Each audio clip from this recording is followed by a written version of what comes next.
Γεια σας αγαπητοί μου ακροατές, ή ακροατοί μάλλον, πώς να είστε τέλος πάντων, δύο όσοι είστε. Λοιπόν, αυτό το βίντεο έχει να κάνει με την παρουσίαση τι έπαθα, τσίπρα έπαθα τέλος πάντων, με την παρουσίαση ενός pet project που έχω κάνει και δεν είναι τίποτα άλλο από ένα σύστημα παραγγελιοληψίας. Δεν είναι κάτι official, δεν είναι κάτι που έχει εμπορική αξία, ρε παιδί μου. Εντάξει, είναι ένα open source projectάκι, καθαρά και μόνο για skill demonstration. Λοιπόν, αυτό το συστηματάκι λοιπόν αποτελείται από τρεις οθόνες, ένα POS, point of sale,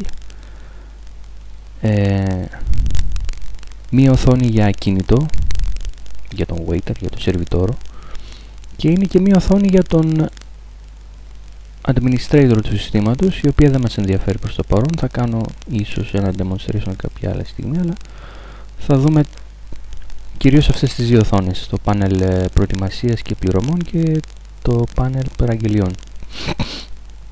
Συγγνώμη, την οθόνη των παραγγελιών.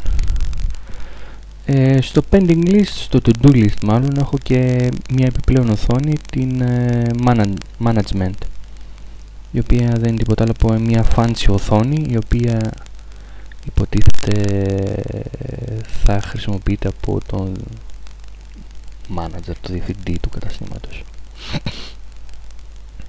Λοιπόν, είναι ένα web application, αποτελείται από ένα κομμάτι που έχει να κάνει με έναν server και τις οθόνες εννοείται.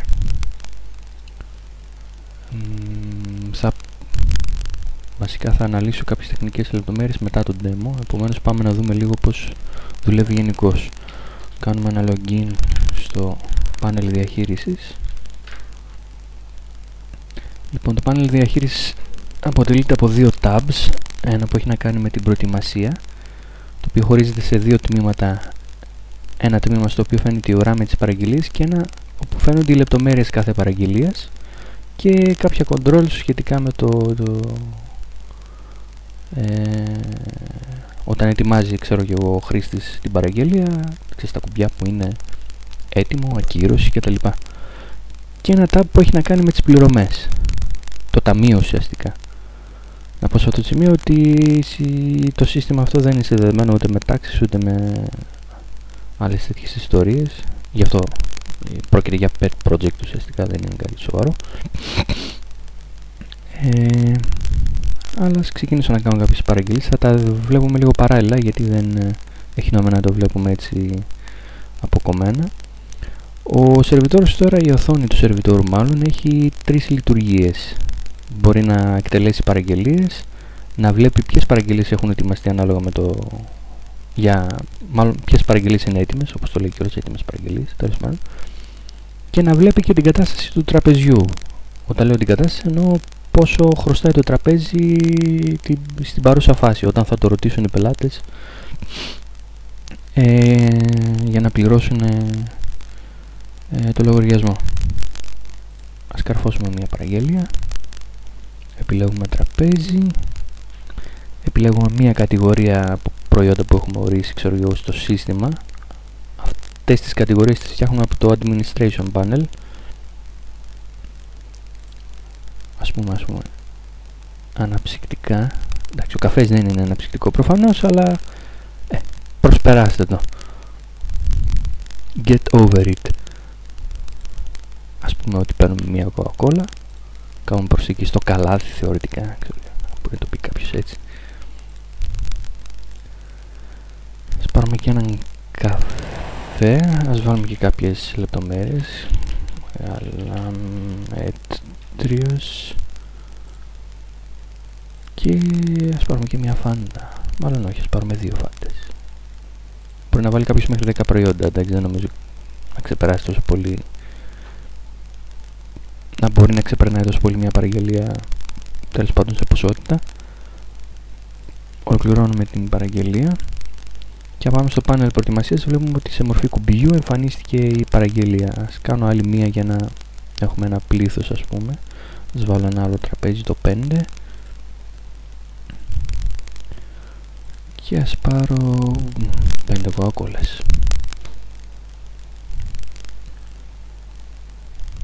Βλέπουμε ότι οι παραγγελίες εμφανίστηκαν με αύξουσα σειρά, με φθήνουσα. Πατώντας πάνω στην παραγγελία βλέπουμε τις λεπτομέρειες της παραγγελίας. Ας πούμε έχουμε μια κοκακόλα, έναν καφέ με κάποιο... Α, μου ξέφυγε αυτό, ναι, μου ξέφυγε. Μάτριος έγραψα κιόλας. Οκ. Ναι, προσπεράστε το. Get over it. Πατώντας το κουμπί έτοιμο, αλλάζει το status της παραγγελίας και γίνεται ready και φεύγει από την ουρά μας. Αντίστοιχα το ίδιο και εδώ. Και αν πάμε στην οθόνη με τις έτοιμες παραγγελίες, θα δούμε ότι υπάρχουν, ότι ο σερβιτόρος μπορεί να δει χωρίς να χρειάζεται να πηγαίνω έρχεται στην μπάρα και να ρωτάει τον barwoman, τον barista, αν είναι έτοιμες οι παραγγελίες. Μπορεί να επιπτεύει διαρκώς τα τραπέζια και να κοιτάζει, ας πούμε, στο κινητό του αν και ποιες παραγγελίες είναι έτοιμες. Βασικά η ωφέλιμη πληροφορία είναι ο αριθμός του τραπεζιού προφανώς. Και να δούμε και την κατάσταση του τραπεζιού. Επιλέγουμε ένα τραπέζι και βλέπουμε ότι το τραπέζι χρωστάει 8 ευρώ στην παρούσα φάση. Το 5 που, αν δεν κάνω λάθος, πήρε μόνο... Τι πήρε το 5?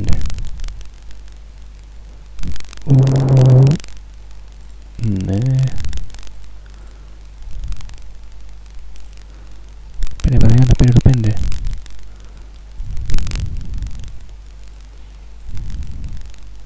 Α, ναι, πήραμε 5 κοκακόλες. Οκ, το είχα ξεχάσει. Sorry. Θα τη δούμε μετά αυτή την οθόνη. Οκ. Ναι, εν ολίγης αυτό ήταν. Βασικά τώρα θα τη δούμε. Και αν θέλουν να πληρώσουν, ο ταμείας μπορεί να επιλέξει το τραπέζι να εμφανίσει τις... Α, όχι, το 1 δεν έχει. Στο 3 είπαμε είναι. Να το εμφανίσει τις παραγγελίες. Βλέπουμε και το μερικό σύνολο, ξέρω εγώ, για κάθε προϊόν. Ναι, 8 ευρώ, πατάμε πληρώμη και υποτίθεται έφυγε τελείως από το σύστημά μας αυτή είναι η παραγγελία. Βασικά δεν έφυγε, άλλαξε το status της παραγγελίας και έγινε completed. Αν πατήσουμε ακύρωση παραγγελίας, φεύγει πάλι από το σύστημα και μαρκάρεται ως cancelled. Αυτά είναι πράγματα τα οποία υποτίθεται θα μπορεί και να βλέπει και ο manager. Λοιπόν, αυτό... Ναι. Τόσο σύντομα έληξε το demonstration, ήταν τόσο σύντομο. Αλλά αυτό είναι το απλό το flow του. Εντάξει, νομίζω ότι σαν case study το bar δεν είναι καλό η καφετέρια, γιατί ξέρω εγώ πρέπει να είσαι χαζός για να μην μπορείς να πάρεις μια παραγγελία σε καφετέρια. Δηλαδή γίνεται και με τον παραδοσιακό τρόπο, αλλά φαντάζομαι για κάποια ταβέρνα, για κάποιο μαγαζί με μεγάλη κίνηση θα μπορούσε να στέκει σαν case study αυτό το πράγμα. Στα τεχνικά θέματα τώρα, το backend του συστήματος είναι φτιαγμένο με το Symfony Framework, σε PHP δηλαδή, αλλά δεν χρησιμοποιώ όλο το functionality του MVC Framework, χρησιμοποιώ μόνο το model και το controller κομμάτι του. Το view ναι, δεν κάνουν, οι controllers δηλαδή δεν κάνουν render κάποια views, αλλά απαντάνε σε κάποια Ajax calls με JSON. Και θεωρητικά οι οθόνες θα μπορούσαν να είναι φτιαγμένες με ένα frontend MVC framework, ας πούμε το AngularJS, αλλά είναι φτιαγμένες με jQuery, με απλό jQuery ξέρω εγώ, αλλά ουσιαστικά είναι μία σελίδα. Κάθε screen είναι μία σελίδα, εκτός από το κομμάτι του σερβιτόρου, όπου κάθε ένα control είναι μία ξεχωριστή σελίδα, αλλά και πάλι είναι μία σελίδα, δεν γίνεται κάτι render. Το backend μπορεί να αντικατασταθεί τελείως και σκέφτομαι να το αντικαταστήσω και να το γράψω ξανά σε Golang ή όπως τέλος πάντων τη λένε. Αν και η PHP σου δίνει μεγάλη ευελιξία, δηλαδή είναι πιο εύκολο να κάνεις deploy, όχι ότι και το application που θα γράψεις σε Go δεν είναι εύκολο να το κάνεις deploy, ίσα ίσα και ίσως είναι και πιο αποδοτικό, αλλά εδώ δεν μιλάμε για, δεν υπάρχει load τεράστιο ας πούμε για να σκέφτεσαι performance κτλ. Τώρα θεωρητικά ένα τέτοιο είδους web-based σύστημα παραγγελιοληψίας σου δίνει τη δυνατότητα, την ευελιξία μάλλον, να μην περιορίζεσαι σε ένα συγκεκριμένο hardware. Μπορεί ο πελάτης σου, να το πεις, ο χρήστης του συστήματος, να επιλέξει ό,τι PC θέλει ή και tablets για να κάνουν αυτή τη δουλειά με οποιοδήποτε λειτουργικό σύστημα. Μπορείς να φιλοξενείς το κομμάτι του server σε ένα ξεχωριστό PC, ίσως και σε ένα Raspberry Pi ή όπως λέγεται τέλος πάντων, και αυτό, και ουσιαστικά να χρησιμοποιεί τις δικές του συσκευές ο χρήστης, παύλα πελάτης, τέλος πάντων. Η αρχιτεκτονική του συστήματος, έτσι όπως σκέφτηκα εγώ, είναι να υπάρχει ένα PC που θα φιλοξενεί το server, ένας ξεχωριστός router εκτός από αυτό το μαγαζί, ο οποίος θα έχει ρύθμιση για στατική διευθυνσιοδότηση και όχι με DHCP, εννοείται θα είναι WPA, PSK, πώς λέγεται, P2K, ξεχωριστό Wi-Fi, δηλαδή ένα απομονωμένο σύστημα, να μην μπορεί να μπει κάποιος άλλος, τέλος πάντων. Συν το ότι εντάξει, πρέπει να είναι στατική διευθυνσιοδότηση, γιατί δεν μπορεί κάθε φορά ο σερβιτόρος να μαντεύει που φιλοξενείται το app του.